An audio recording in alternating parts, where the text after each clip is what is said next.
and we'll have fun. Yeah. And we're live. Hello, everyone. My name is Rira, and on behalf of Vroman's Bookstore, I'd like to welcome you all to our virtual event with Shen and Kate Spencer. Before we begin, I do have some short announcements. This event includes a Q&A, and to submit a question, just use the Ask a Question button at the very bottom of the screen. You can also vote for any questions you find interesting, and they'll make their way to the very top of the list. Also, if you're considering supporting our bookstore by purchasing a copy of Nevertheless, She Wore It Tonight, just click on the green purchase button directly below the viewer screen. You'll be directed to our website where you can complete your purchase. And we also have Anne's other books listed on there. And our next virtual event is scheduled for tomorrow, September 9th at 6 p.m. Pacific time with Lev Grossman and Jeff Vandermeer.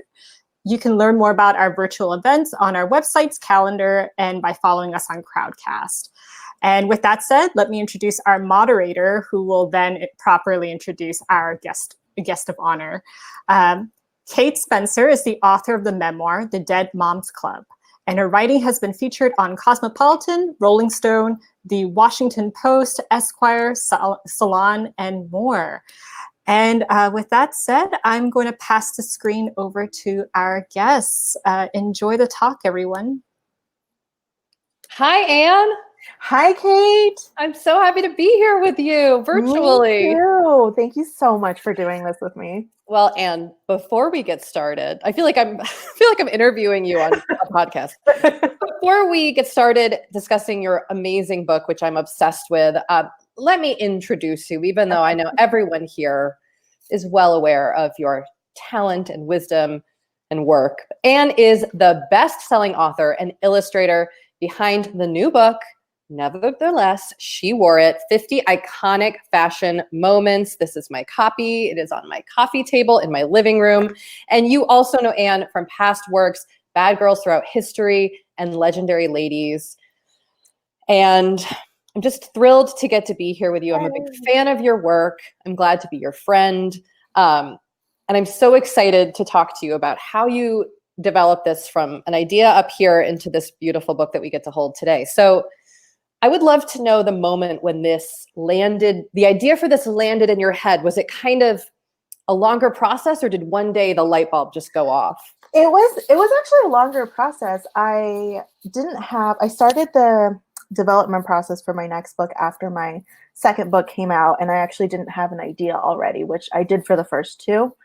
And so I just made a list of things I was interested in possibly researching and writing a book about, and fashion was always at the top of that, but there was no specific angle that I really felt like I could cover specifically from my point of view and my interest until I started thinking more about protest fashion and how like the pink pussy hat was a big thing a couple of years ago. And I was just thinking about how women wear clothes.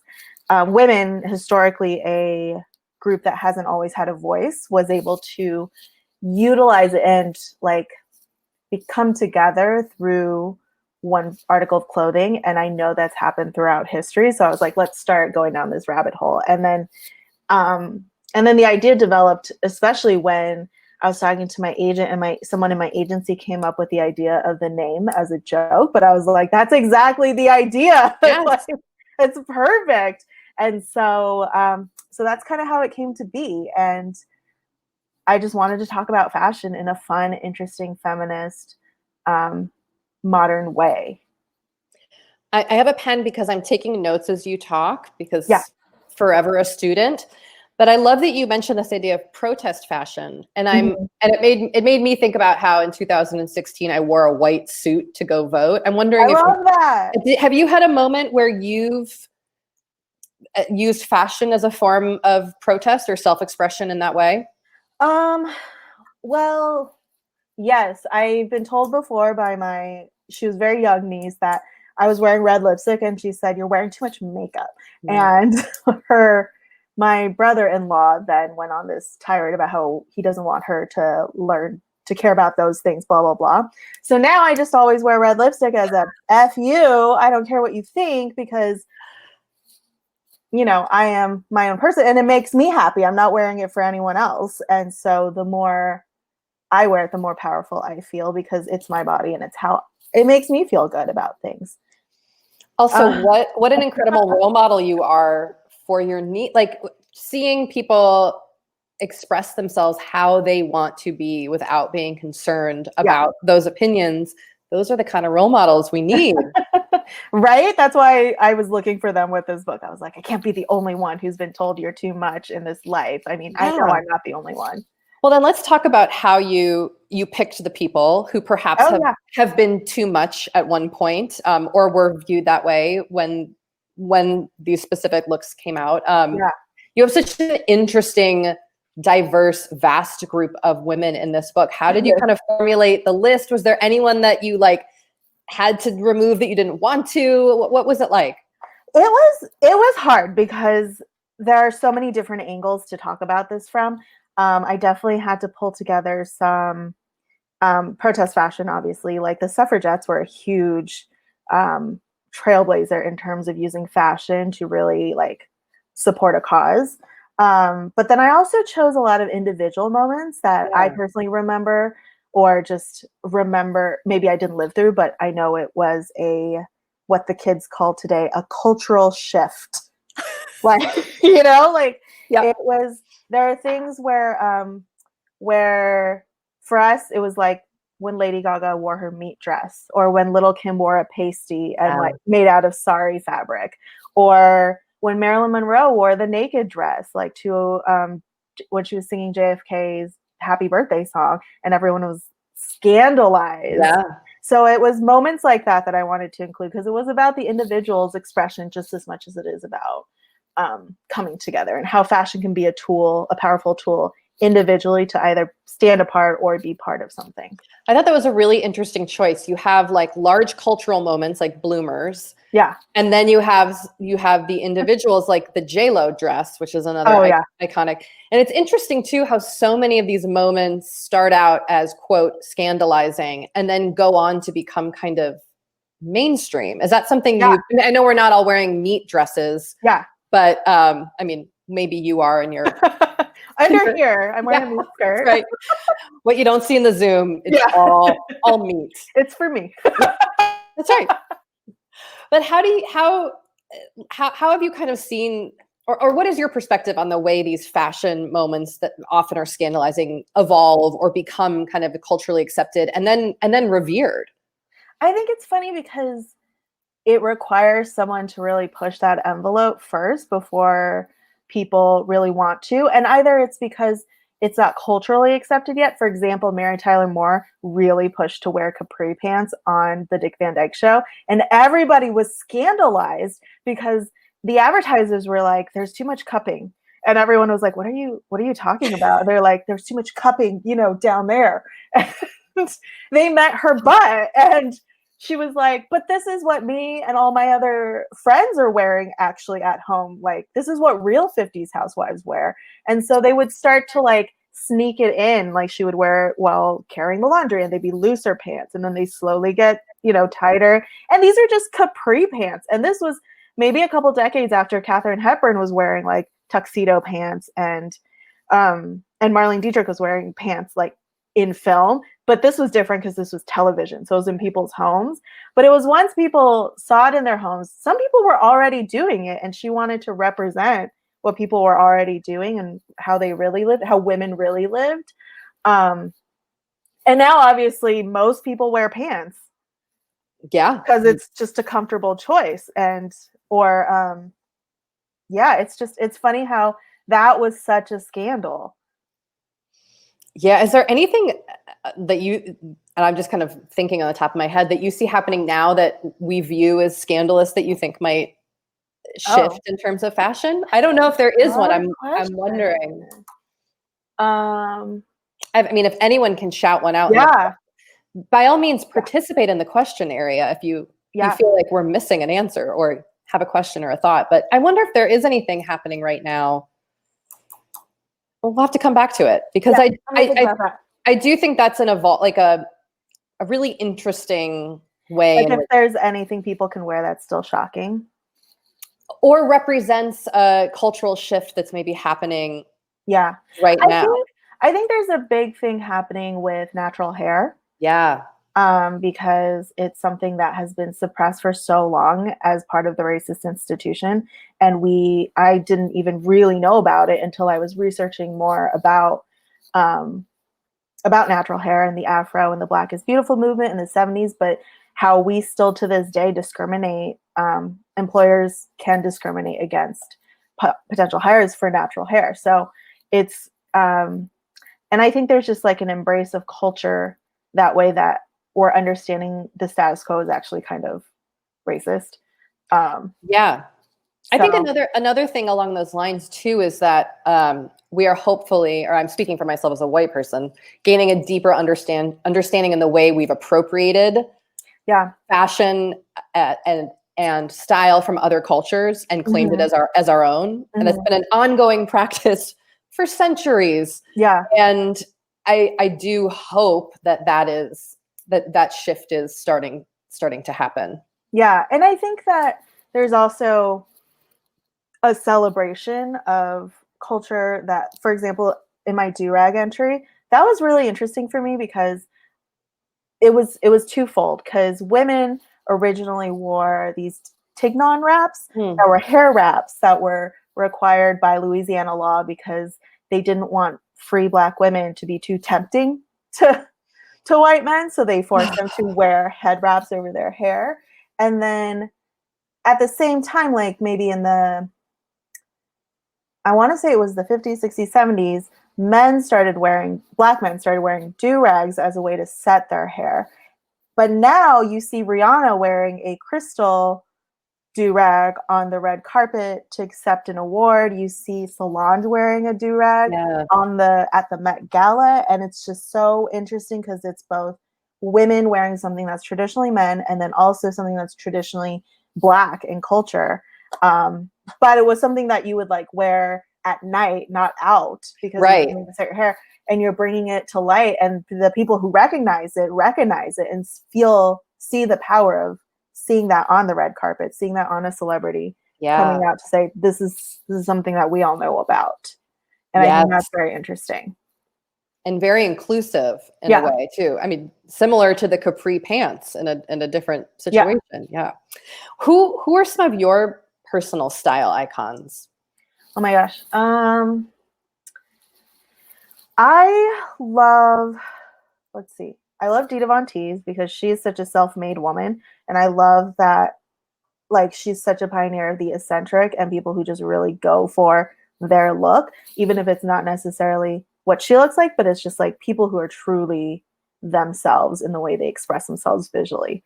I really love AOC because she's like a modern woman in politics. It's seeing someone who I can see being friends with or knowing or working with work in our government. And that's really fantastic. Who are some of yours? Oh man, I don't know if I have style icons. I think I like to pick pieces of things that I see different people do and try to like right now I'm clearly imitating Busy Phillips or anyone who wears like a ton of necklaces. That's become a thing I've gotten very into, of just like throwing every necklace on that I can find. But the first person I saw do that was just from staring at Busy Phillips's Instagram, which is, basically what I do in my downtime. I also actually like AOC a lot in terms of like the way she, not just her style, like I don't know if I would borrow her clothes, but the way she talks about her approach to her style and like the practicality or incorporating her cultural experience, culture experiences as a Latinx woman. Yeah. I just feel like she's having really smart, frank, relatable discussions about style that connect with how we all feel, but that haven't really ever been talked about before. Certainly not from a politician. I love Michelle Obama's style. Yeah. Because she It's always unexpected. Yes, and But, like, it's so classic, but then there's Yeah. always Yeah. there's always a twist. There is Yeah. always a risk. And I really admire how and I think this is really interesting, how lots of famous people do this, how they will use their celebrity to bring up and support designers, artists, people who may not be as known. I think that's really powerful. And the messages people send through their fashion, I'm always really fascinated by. I also love Rihanna because I love that she's just like, again, not necessarily all her like I would wear what she wears, but I love the way that she doesn't care what size her body is. No. That I think she gave some interview where she was like, some days are we doing pants? Are we doing bodycon? Are we doing sweatpants? And she says, I have a fluctuating body type. I think that was a cultural shift for me where I was like, oh, okay. I have like when I saw thick Rihanna, I was like, I loved myself more. Because I was like, oh my God. She's like, what? They're saying I gained weight? Oh, well. Like, she doesn't give a fuck. Give an F. Pardon me. She really embodies her style of who she is. And I love that. I also really loved like a recent fashion thing. I mean, I feel like I could talk about this forever, but did you watch Black is King? No, not yet. The way Beyonce uses fashion as a form of protest, of storytelling, of power. It's like, I have chills talking about it. It was like truly the best visual thing I've ever seen. Like for fashion, when you have some downtime, when you're done promoting your amazing book. A few people in the chat have shouted out Emma Watson, Michelle Obama, Rihanna, and Pink. Pink is cool.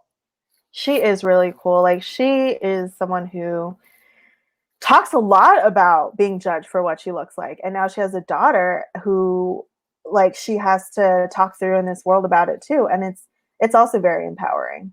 Yeah. And it's her birthday today, apparently. Oh, it is? Oh, happy birthday, Pink. Happy birthday, Pink. Talking about Michelle Obama, she, in her address at the DNC, wore a very discreet vote necklace, which I loved. Did you catch that statement? Did you notice that? Absolutely. What do you think of, and I'm curious also in researching this book, if there are other examples of people who have used fashion and jewelry accessories to make these kinds of discreet political statements. I love that moment. Everybody was talking about it the next day. Like, you may not remember a specific quote from what she said, but everybody remembered the vote necklace, which was really her message, right? Yeah. And the fact that it's by a small Black female designer was also very powerful. And she didn't even know, that girl didn't even know that it was coming out or that she was wearing it for that. And so it was just such a powerful moment of like why fashion matters and why what you wear matters, even if you're on a small scale and you're not in a screen in everyone's homes. The thing that comes to mind the most about accessory fashion is the suffragettes. They adopted white, purple, and green as their colors, and you still see politicians wearing white suits because as a nod to the suffragettes. But they had all these accessories like that Selfridges of London made that were the tricolor stripe, that were ribbons, and they may not have said votes for women. It would have just been like rhinestone jewels in those tones, and then people would know that you were part of the cause to get votes for women. And then there were also women who proudly made like enamel pins who were arrested for trying to vote, and they made enamel pins about going to jail for prison or going to jail for voting. And so I think that's so fun and powerful and cheeky at the same time. And just such a fun way to use accessories too. I know Madeleine Albright has like a whole pin collection that she uses, like people give her, like there's all sorts of different symbolisms, uses them as little forms of protest or statements, which I think is really a really fun way to play with fashion. And you see it with the royal family too, right? Like Queen Elizabeth will bring out stuff that is just symbolic of something else. It's really fun. Yeah. Someone will wear someone's tiara and that means something. Exactly. And are you okay if I grab a question from our question and answer of course. to ask you? All right. How do women, such as the ones featured in your book, influence your own personal style? Thank you, Rachel, for that question. I think there are things I like to borrow, and then there are things that just make me think more about how I can embrace more of my own cultural identity as an Asian American woman, and also just as I used to be like more, oh, I want to not be too trendy or jump on every trend because I don't want to look like such a 2020 person. But now I realize I really do want to, like, I want to be the kind of ladies that you see in old photographs and you're like, oh, that lady definitely lived in the 60s or had her like perfect little bouffant hair or had her like 70s long goddess with. Like, I want to be super present in the moment that we're living because every trend is like, it's just fun. And it's also just being really present in the time that we live in.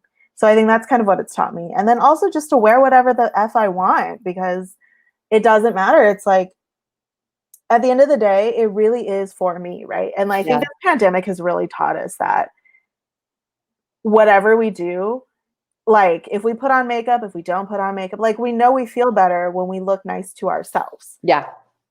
And it's just like, that's the real power of putting on lipstick and feeling like more pulled together or putting on something other than sweats. Right? Right. Once in a while. Yeah. Have you, just speaking of the pandemic, Yeah. do you have thoughts on mask fashion? Is that something? Oh my God, I love mask fashion. As soon as we had to wear masks and people were making masks, I was like, oh my God, I want to have a mask of like for every outfit, basically, right? Mhm. I love so for me, I love a little matchy. But I also love when people wear the like ones that say vote, or the ones that say Black Lives Matter, that express your personal like beliefs, right? Because I think it's just another accessory that you can use to express your personal style. And I love it. I love that. I like it too. I think it's fun. I also think like matchy is kind of fun. We haven't been wearing masks before all the time, most people. So it's kind of like, I don't know. It's like cute to coordinate and think about it as part of your outfit, right? Yeah. Like anything else, like a coat or a scarf or anything else that's an accessory. And I hope, like, I know mask wearing when you're sick is already part of some Asian country cultures. And I hope that kind of becomes part of our culture too, because I feel like it's very just a way to be considerate of other people. When I was in Japan, that was the first time I really saw people wearing masks in public transit. And at first I was like, why are they doing that? Are they just like germaphobes? And then someone explained to me it was because they were sick, that if you're sick, you wear a mask so that you don't get other people sick. And I was just like, as an American, I was like, oh my God, that's so considerate of other people. I love that. I know. I wonder if culturally that could ever take off in America. I know. Given that this is such a struggle already. Yeah. Because that was something that was hard for me to wrap my head around too. I had the same reaction when I would see people in masks. And I was always like, what are they afraid? I mean, I assumed they had some sort of health issue and didn't want to get sick and didn't realize they were actually doing the opposite. Yeah, which is really, I think, such a beautiful purpose of a mask. Gives it such heart. In your book, in addition to these like individual moments, you discuss these kind of very large historical fashion shifts. And I'm wondering if there was any that you learned about that really surprised you, in addition to the do-rag, which I thought was really interesting.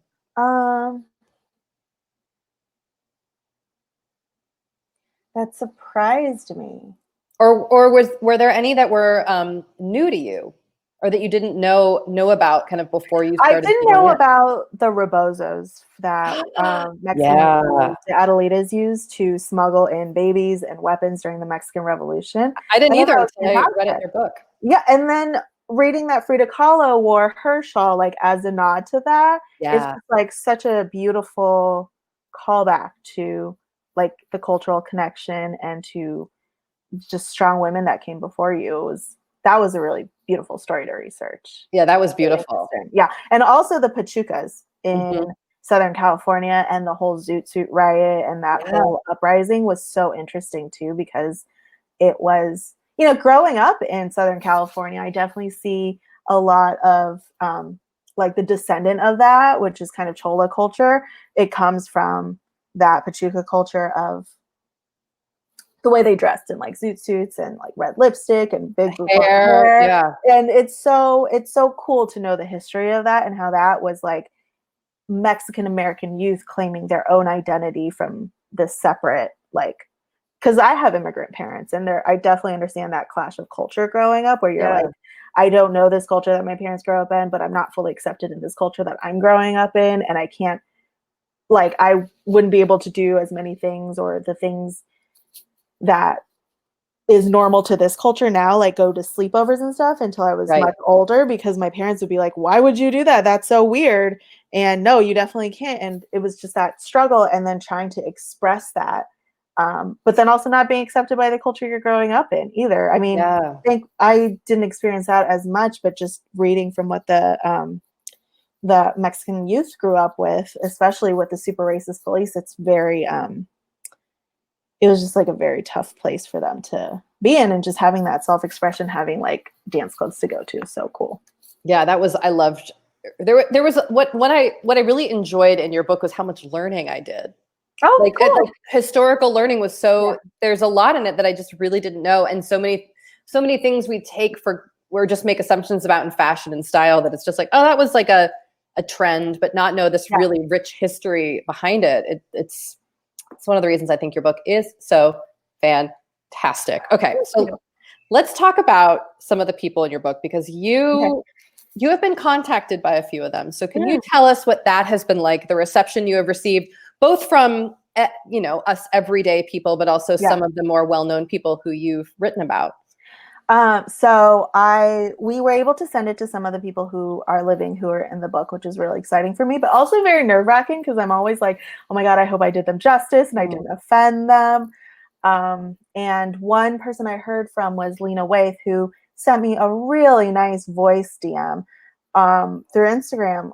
Just like, I was really, really touched by how honored she was to be in the book, because I thought her moment was so great. And what's funny is she isn't someone who you think first and foremost in terms of like fashion icon, but she made such a beautiful statement at the Met Gala, because she's so great with knowing that she's in this unique position. When she has the voice to say something, she has something really important to say to all the youth who are seeing someone like her come up to look like her. Yeah, and she was just so nice about it. It was so great. And then we also sent it to Hillary, because obviously I had to include her white suit and all her many, many pantsuits. And she actually wrote me a really nice letter, which was so exciting to receive on her letterhead. And just that she just actually read the book, like it was just a very nice letter that I was really touched by. And I'm always, again, really nervous that people won't receive, like, I don't know. I'm always afraid of getting sued or something. And then it's been really nice seeing it come out. It's always so nerve-wracking when it comes out, right? And you're like, okay, don't read the reviews, because it's already out. It's not, it's not mine anymore. It belongs to the world. And it's overall been really well received, which I was really, when my marketing director was like, you should read the reviews on Goodreads, which actually is like one of the harshest places, right? Yeah. I never read Goodreads. She's like, you should read some of them. They're actually pretty, like, they're good. They're not, they're not scary. And I was just really happy that people felt connected with the book right away. That's so cool. Getting a letter from Hillary Clinton and a voice DM from Lena Waithe. My Hillary letter is framed in my studio. Okay, good. I'm glad it's already framed. Let's talk a little bit about your own style and what you're wearing. Like what choices you made today, and what you've and maybe also kind of in a larger sense in this new Zoom culture that we're all living in. Oh my God, I know. How are you making a statement with your fashion these days? So for this book promo virtual tour, basically, I knew that obviously what I wear is going to be very important, because this whole book is about thinking about what you wear. And so I made the choice that I'm just going to wear white to also align with the suffragettes and their cause. And then I'm wearing the red lip. and the gold hoops as a nod to AOC and Sonia Sotomayor and all of the Latinx women who taught us how to be glamorous in this American culture. And I found that basically like a bold lip will just absolve all other whatever else is going on your face in a Zoom call.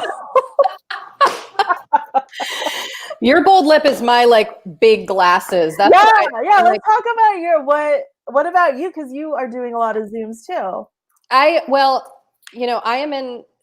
was thinking about it. I was like, what do I wear for this tonight? It's a book about fashion. We're going to be online. And I wore a white shirt because it just seems like such a classic thing you can people dress up or dress down.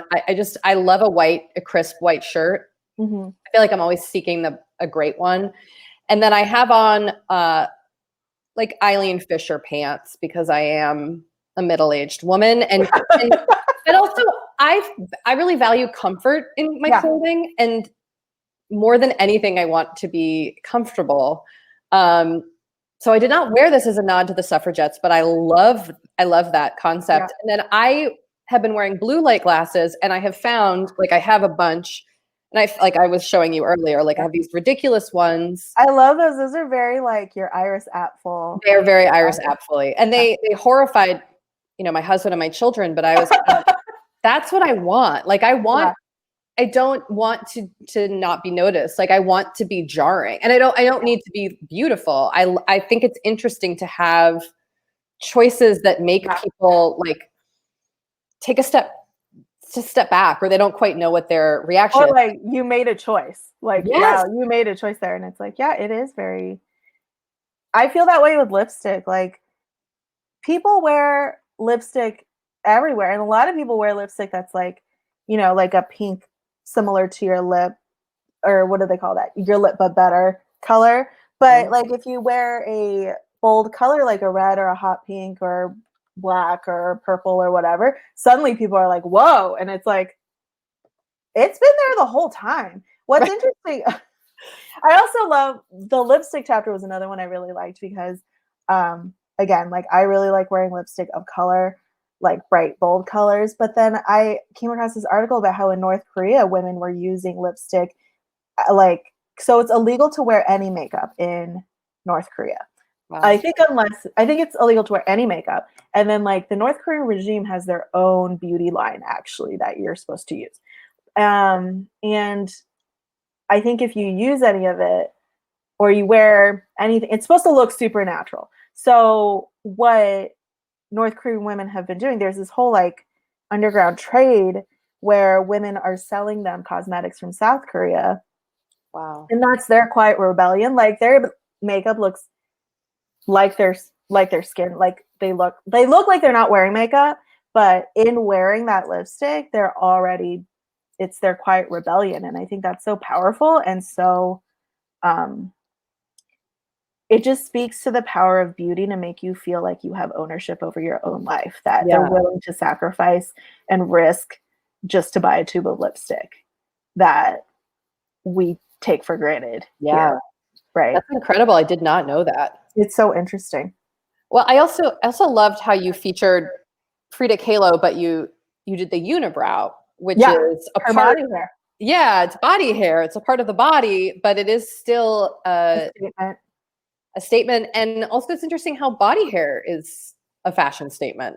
It really is, especially now that like I see now like underarm hair really coming back as a statement in our culture, which is really interesting. And I think that was the thing that Frida Kahlo obviously was a fashion icon for sure. She's a very self-styled woman. She mostly did self-portraits, so she knew the power of her image. And like I said, she wore the rebozo to kind of nod to the Adelitas.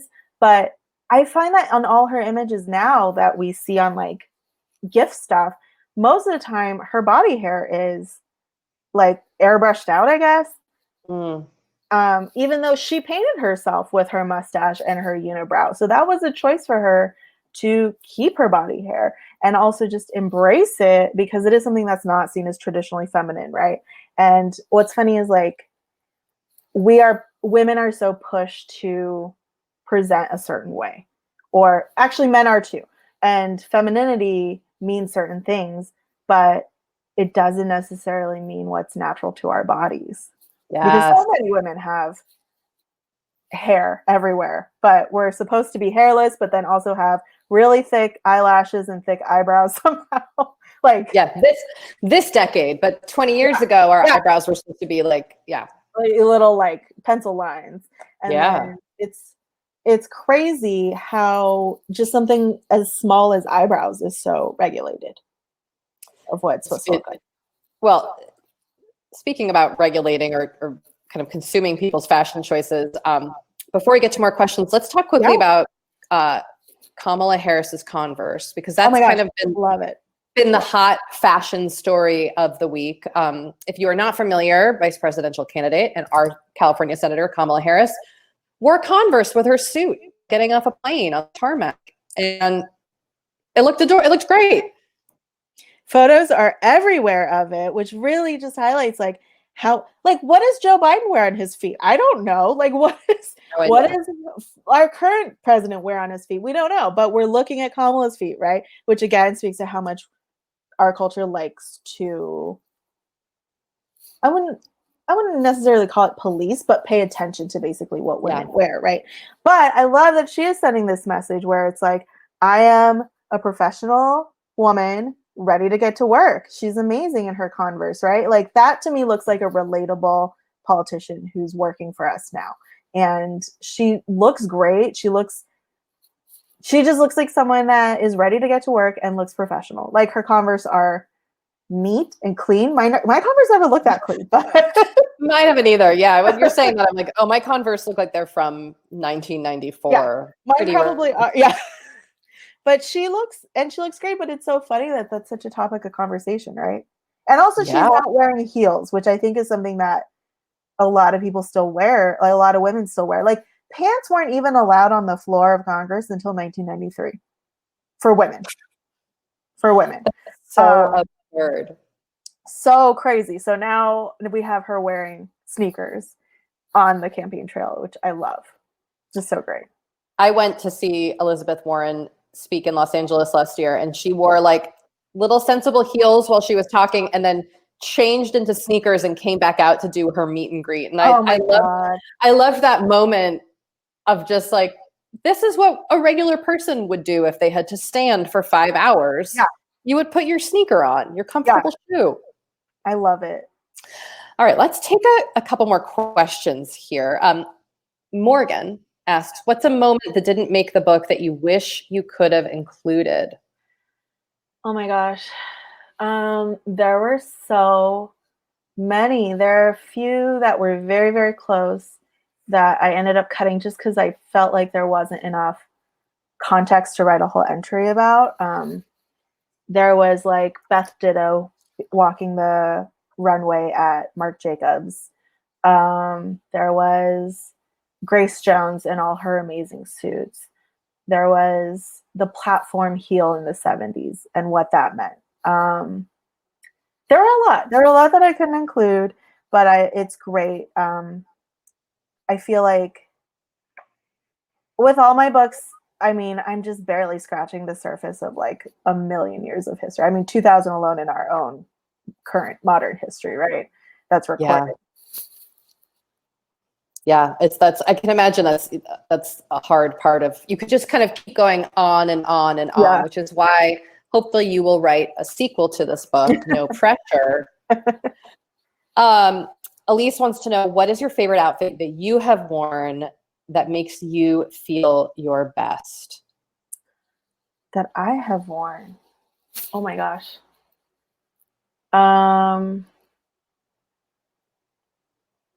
That's a really good question. I think of that. I have like favorite outfits that are just like really frilly dresses because I like to dress like a cream puff, and I like to fulfill my childhood dreams of looking like a princess cream puff. But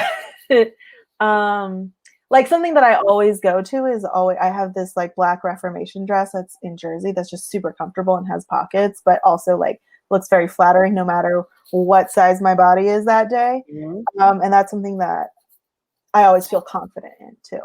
What about you, Kate? My favorite outfit that I feel really good in. I have a flowy jumpsuit in a color I would have never purchased. It's in like a turquoise light blue. It's a linen jumpsuit. The designer's Alana Cohn. And like the pants are huge and it's super comfortable. I love the way the material flows. I feel like myself. I also like it because the outfit takes up space when I move, and and it's turquoise too. And it's blue. I don't normally wear blue. I am still a New Yorker at heart, and I always will buy everything in black. Like I can't. And I'm also come from like a very Puritan New England mom who also wore everything in black.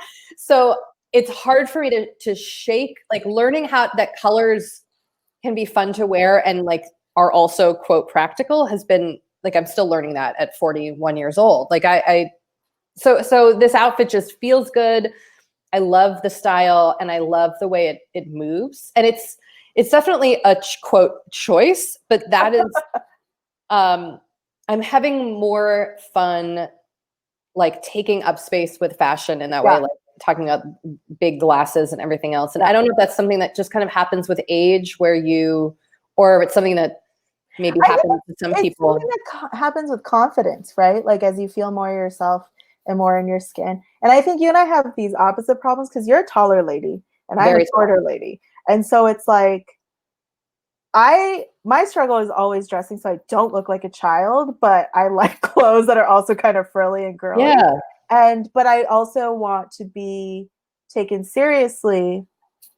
So my struggle, I mean, proportion, sizing, like making sure things don't drown me, but also like many things that are middies for other people are maxis on me, which is fine. But I also just don't care anymore and just really lean into it. Like I think when I was maybe 10 years ago when I was working professionally and people were always pointing out my age, I was more aware of it and then would wear a lot more black or navy and like dress pants, which now I don't own any dress pants. But now I'm just really lean into just bows and lace and skirts because that's what I love and that's what makes me feel good and feel like myself. I love that. I like that we see a lace and some bow right now. Yeah, exactly. I see some lace and a bow.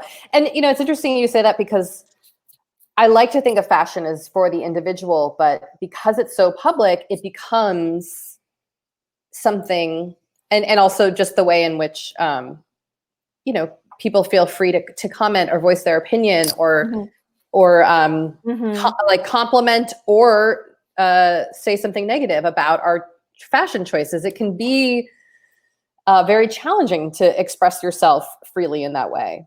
Yeah, and it's like you become very nervous about what other people are going to say, but at the same time, you doing that probably inspires just as many people who aren't saying anything to go, oh, I do want to wear my bold glasses, or I do want to wear my bold jumpsuit. Like, she looks great. Well, thank you. Thank you so much. Yeah. All right, we have another question. What is your favorite red lipstick? Oh my God, my favorite topic. Today I'm actually wearing Fenty Madame, the lipstick one, the matte lipstick. It's not my favorite though because I find the lipstick formulas move a little bit more. I love liquid lipsticks. They really don't move. My favorite is Stila Beso, which is also AOC's favorite, but it really does not move. I was going to say, I think that's the one AOC mentioned, right? Yes, absolutely. And I love it. Like I wear that when I'm doing events, like all day events, and it really doesn't move. And I love that one. I always love Ruby Woo, but as I got older, the MAC formula doesn't work for me anymore. And it really dries out my lips, but the color is just so perfect. And then I am also wearing, and I was using Fenty's Uncensored, which is their liquid lipstick. Ooh. Yeah.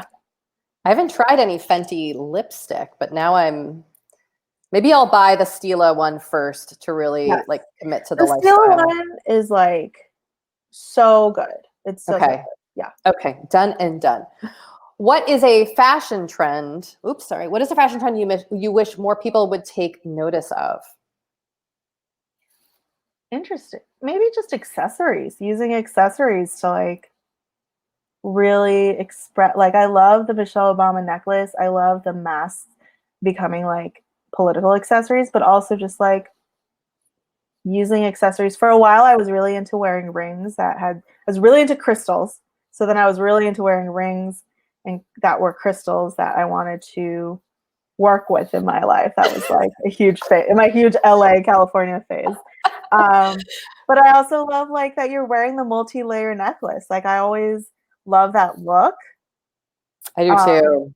It looks so cute. And then, oh, and right now I'm seeing all those barrettes with like words on them. I love those. Yes. Those are so cute.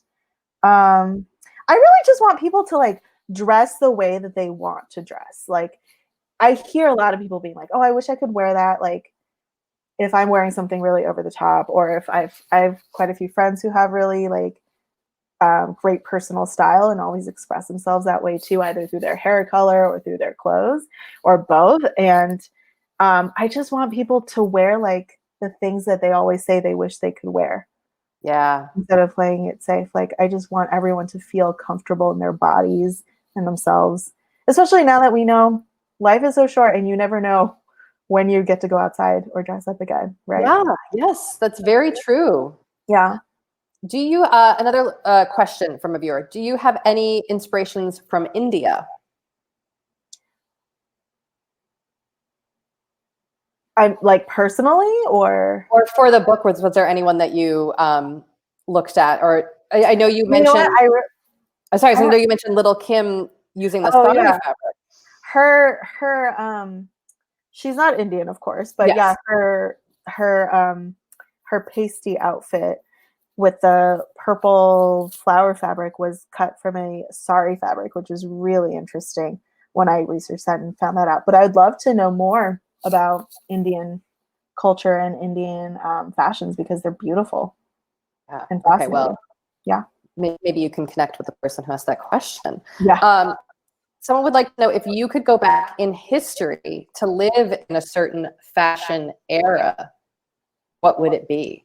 Okay, I've thought about this before, and I would just love to go back in time for like one day into like the late 50s, like 1959, and just buy everything in a department store. Like, all those dresses and basically at the beginning of Mad Men, like the 1959, 1960 era, like the Miss Maisel, every single outfit, like one of everything, and then come back. That's my dream.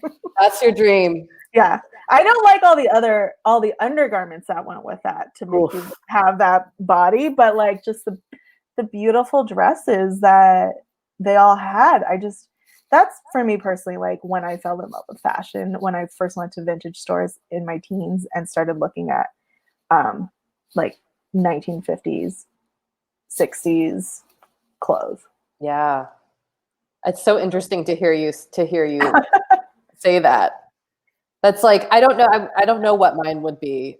Probably like the early 80s. Really? I mean, I was alive then. I love like late 70s skateboarding fashion of Southern California. Yeah. I just That's like, so cool.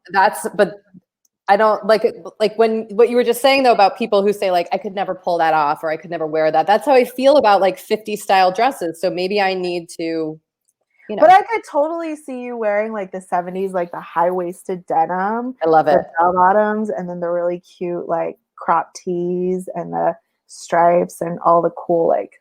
That's totally your style. Yeah. Thank you. Thank you so much. Do you have a favorite outfit worn by a historical figure? I was thinking about this.